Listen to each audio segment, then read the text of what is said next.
दर्शकबिन नमस्ते। उकेरा टिभीमा यहाँलाई स्वागत छ। म उपेन्द्र खड्का। आज हामी चर्चा गरौँ वीर अस्पतालमा भएका भिभिआइपी र भिआइपी कक्षको विषयमा। वीर अस्पतालको पुरानो भवनमा एउटा भिआइपी र एउटा भिभिआइपी गरी दुईवटा कक्षहरू सञ्चालित छन्। तर 35 वर्षदेखि भिभिआइपी कक्ष भने सञ्चालनमै आएको छैन। करिब 2043-44 सालतिर रानी ऐश्वर्यको शल्यक्रिया हुँदाखेरि भिभिआइपी कक्ष चलेको थियो। रानी वीर अस्पतालको भिभिआइपी कक्षमा उपचार गरेकी थिइन् त्यो बेला। तर बेला बेलामा भिभिआइपी कक्ष प्रयोग भए पनि भिभिआइपी कक्ष भने त्यस यता सञ्चालनमा हुन सकेको छैन। तर केही दिन अघि मात्रै वीर अस्पतालको सर्जिकल भवनमा स्वास्थ्य मन्त्री मोहन बहादुर बस्नेतले एउटा भिभिआइपी र दुईवटा भिआइपी कक्ष सञ्चालन गर्न निर्देशन दिए र सञ्चालनमा आयो। अब वीर अस्पतालमा दुईवटा भिभिआइपी कक्ष र 3वटा भिआइपी कक्ष गरी 5वटा कक्षहरू सञ्चालन छन्। तर उपचार गर्न भने विशेष गरी भिभिआइपी त वीर अस्पताल पुग्दैनन्, फाट्टफुट्ट मात्रै भिआइपीहरू पुग्ने गरेका छन्। विशिष्ट र अति विशिष्ट अर्थात् भिआइपी तथा भिभिआइपी उपचारका लागि भन्दै चिकित्सा विज्ञान राष्ट्रिय प्रतिष्ठान न्याम्सले वीर अस्पतालमा थप 3वटा नयाँ क्याबिन थप्यो। वीरमा पहिले यस्ता क्याबिन कक्ष थिए तर प्रयोगविहीन। अस्पतालको पुरानो भवनमा भिआइपी र भिभिआइपी का लागि 2वटा उपचार कक्ष छन्। भएका भिआइपी र भिभिआइपी कक्ष प्रयोग हुन सकेका छैनन्। स्रोत साधन र जनशक्ति पर्याप्त भए पनि वीरमा वर्षौंदेखि यस्ता क्याबिनहरू प्रयोगविहीन बनिरहेका छन्। सरकारले पुरानैको प्रयोगको रणनीति नबनाई नयाँ कोठा थप्यो। वीरको भिभिआइपी कक्षमा 35 वर्ष अघि रानी ऐश्वर्य शाहको उपचार भएको थियो। ऐश्वर्यको शल्यक्रिया वीरमै भए पनि त्यस यता कुनै भिभिआइपीहरूले वीरको भिभिआइपी कक्षको प्रयोग गरेका छैनन्। वीर अस्पतालले 2071 साल यता भिआइपी र भिभिआइपी क्याबिनमा भर्ना भएर उपचार गरेकाहरूको रेकर्ड राखेको छ। उकेरालाई प्राप्त रेकर्ड अनुसार 9 वर्ष यता कसैले पनि भिभिआइपी कक्षमा भर्ना भएर उपचार गराएको देखिएन।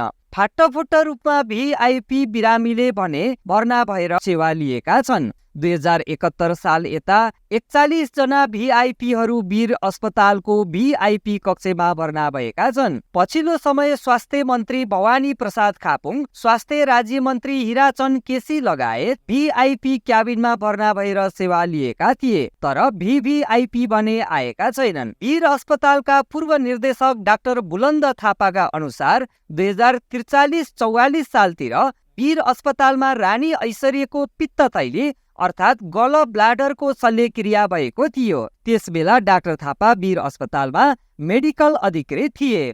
ऐश्वर्यको गल ब्लाडरको शल्यक्रिया गरेको हो। डाक्टर थापाले भने ऐश्वर्यको अपरेसन पछि कोही पनि वीरको भिभिआइपी क्याबिनमा बसेका छैनन्। डाक्टर थापाका अनुसार वीर अस्पतालमा त्यस बेला डाक्टर अञ्जनी कुमार शर्मा नेतृत्वको चिकित्सकको टिमले रानी ऐश्वर्यको पित्तथैलीको शल्यक्रिया गरेको थियो। त्यसै गरी ऐश्वर्यको शल्यक्रियाको संयोजक डाक्टर दिनेशनाथ गङ्गोल थिए।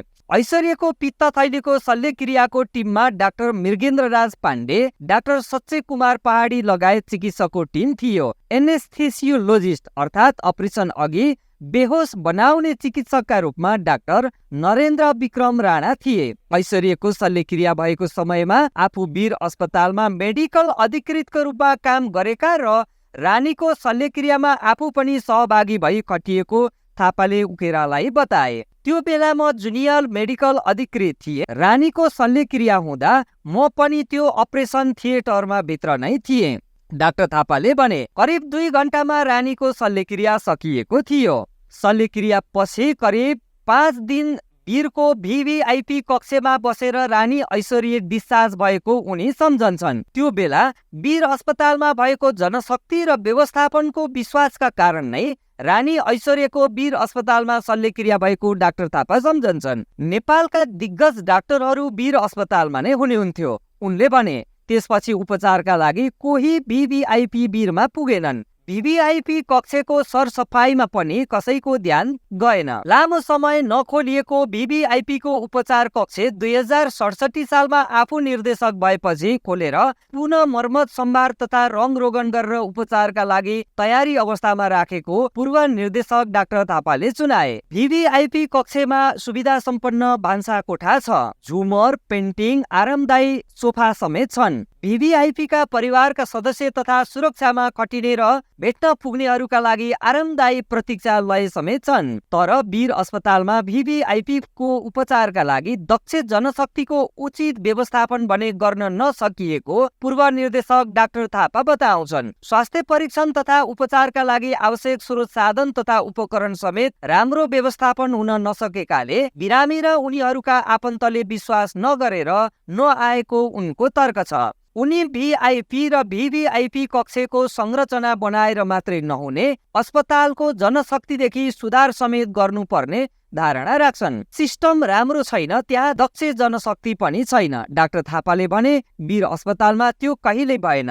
भिआइपी र भिभिआइपीहरू बिरामी नभएका होइनन्, तर गणतन्त्र पछिका धेरै जसो भिभिआइपीहरू उपचारका लागि विदेश जाने गरेका छन्। केही शिक्षण अस्पताल, गङ्गालाल मनमोहन अस्पताल पुगेका छन्, कतिपय निजी अस्पताल जान्छन्। तर वीर अस्पतालमा गणतन्त्रपछि एकजना पनि भिभिआइपी भर्ना भएको देखिँदैन। डाक्टर रामवरण यादव दाँतको उपचार गर्न वीर अस्पताल गएका थिए, तर भर्ना नै भएर उपचार गर्नु परेन। विद्या भण्डारी उपचारका लागि वीरमा गइनन्। हालै राष्ट्रपति रामचन्द्र पौडेल आफ्नो उपचारका लागि भारत गए। उनको थप उपचार शिक्षण अस्पतालमा भयो। पूर्व प्रधानमन्त्री तथा नेपाली काङ्ग्रेसका सभापति शेरबहादुर देउवा उपचारका लागि हालसालै विदेश गए। जानकार स्रोतका अनुसार उनको पाचन प्रणालीमा समस्या देखिएको थियो। अर्का पूर्व प्रधानमन्त्री झलनाथ खनालले पनि विदेशमै उपचार गराए। विदेशमा उपचार गराउने गरेका पूर्व प्रधानमन्त्री केपी शर्मा ओलीको दोस्रो मृगौला प्रत्यारोपण भने शिक्षण अस्पताल महाराजगञ्जमा भएको थियो। बिरामी नआउँदा वीर अस्पतालमा भएका 2वटा भिआइपी र भिभिआइपी कक्ष प्रयोगमा आउनै सकेका छैनन्। उता स्वास्थ्य तथा जनसङ्ख्या मन्त्री मोहन बहादुर बस्नेतले थप 3वटा त्यस्ता कक्ष सञ्चालनका लागि निर्देशन दिए। मन्त्रीको निर्देशनपछि गत मंगलबार वीरको सर्जिकल भवनमा थप 2वटा भिआइपी र एउटा भिभिआइपी कक्ष सञ्चालनमा ल्याइयो। यो सँगै वीरमा 2वटा भिभिआइपी र 3वटा भिआइपी कक्ष भएका छन्। मन्त्रीले अनुगमन गरी निर्देशन दिएपछि सर्जिकल भवनमा भिआइपी र भिभिआइपी क्याबिन सञ्चालनमा आएको वीर अस्पतालका निर्देशक डाक्टर सन्तोष पौडेलले जानकारी दिए। 5 पटकसम्म प्रधानमन्त्री भएका गिरिजा प्रसाद कोइरालाले 2066 चैत 7 गते 85 वर्षको उमेरमा निवासमा नै देह त्याग गरे। उनकी छोरी सुजाता कोइरालाको घरमा काठमाडौँमा नै उनको निधन भएको थियो। त्यसै गरी एक पटक प्रधानमन्त्री भइसकेका कृष्ण प्रसाद भट्टराईको 2067 फागुनमा काठमाडौँको थापाथली स्थित नर्भिक अन्तर्राष्ट्रिय अस्पतालमा उपचारका क्रममा मृत्यु भयो। पञ्चायतकालका प्रधानमन्त्री मरिचमान श्रेष्ठको पनि 2070 साउनमा नर्भिकमा निधन भएको थियो।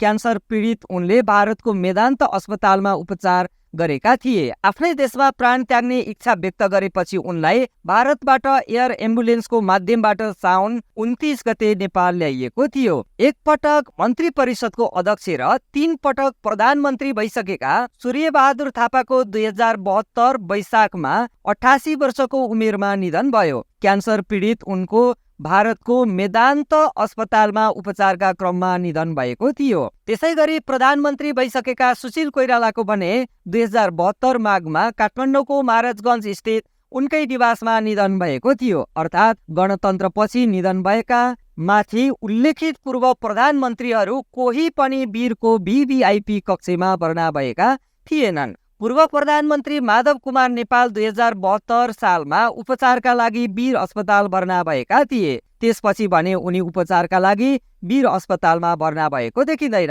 1 वर्ष अघि पुसमा रुगा खोकी र छातीमा संक्रमण भएपछि त्रिवी शिक्षण अस्पताल भर्ना भएर उनले उपचार गराएका थिए। त्यसै गरी पूर्व प्रधानमन्त्री बाबुराम भट्टराईको भने 2078 वैशाखमा वीर अस्पतालमा नै न्युरो इन्डोक्राइनको ट्युमरको शल्यक्रिया भएको थियो। उनी पनि उपचारका लागि कहिले भारत त कहिले निजी अस्पताल पुगेका थिए। त्यस यता पनि उनी उपचारका लागि वीरमा भर्ना भएको देखिँदैन। तत्कालीन प्रधानमन्त्री केपी शर्मा ओलीको 2076 मङ्सिरमा त्रिभुवन विश्वविद्यालय अन्तर्गत मनमोहन कार्डियोथोरासिक भास्कुलर तथा ट्रान्सप्लान्ट सेन्टरमा एपेन्डिक्स फुटेर उनको पेटभित्र संक्रमण फैलिएपछि आकस्मिक रूपमा शल्यक्रिया गर्नु परेको थियो। त्यसपछि त्रिवी शिक्षण अस्पतालमा 2076 फागुनमा ओलीको मृगौला प्रत्यारोपण भएको थियो। त्यो उनको दोस्रो पटकको मृगौला प्रत्यारोपण थियो। ओलीले पहिलो पटक 2064 साउनमा भारतको दिल्ली स्थित एपोलो अस्पतालमा मृगौला प्रत्यारोपण गरेका थिए। पहिलो पटक मृगौला प्रत्यारोपण गरेको 12 वर्षपछि उनले दोस्रो पटक मृगौला प्रत्यारोपण गरेका हुन्। त्यसै गरी पूर्व प्रधानमन्त्री जलनाथ खनालले 2078 साउनमा भारतको नयाँ दिल्ली स्थित एपोलो अस्पतालमा मृगौला प्रत्यारोपण गरेका थिए। त्यसो त पूर्व राष्ट्रपति डाक्टर रामवरण यादव उपचारका लागि कहिले जापान र अमेरिका त कहिले भारत पुगे। प्रोस्टेट क्यान्सर तथा ग्यास्ट्रिक एस्ट्रोफी सम्बन्धी उपचारका लागि उनी अमेरिका र भारत पुगे। अमेरिकामा उनको प्रोस्टेट क्यान्सरको शल्यक्रिया भएको थियो। निवर्तमान राष्ट्रपति विद्यादेवी भण्डारी पनि 9 महिना अघि 2079 असोजमा अस्वस्थ हुँदा त्रिवी शिक्षण अस्पतालमा भर्ना भएर उपचार गराएकी थिइन्। त्यो बेला उनलाई रुगाखोकी र ज्वरो देखिएको थियो। कोरोना पुष्टिपछि केही दिन शिक्षण अस्पतालमा उपचार गराएर उनी डिस्चार्ज भएकी थिइन्। राष्ट्रपति रामचन्द्र पौडेल पनि पेट दुख्ने समस्या भएपछि 3 महिना अघि 2079 चैत 18 मा त्रिवी शिक्षण अस्पतालमा नै भर्ना भएका थिए। केही दिनको उपचारपछि उनी डिस्चार्ज त भए, तर डिस्चार्ज भएको केही दिनमा नै अस्वस्थ भएर श्वास प्रश्वासमा समस्या निम्तिएपछि गत वैशाख 5 गते पुनः त्रिवी शिक्षण अस्पतालमा नै भर्ना भएका थिए। त्यहाँ भर्ना भएकै समयमा उनलाई फोक्सोमा समस्या देखिएपछि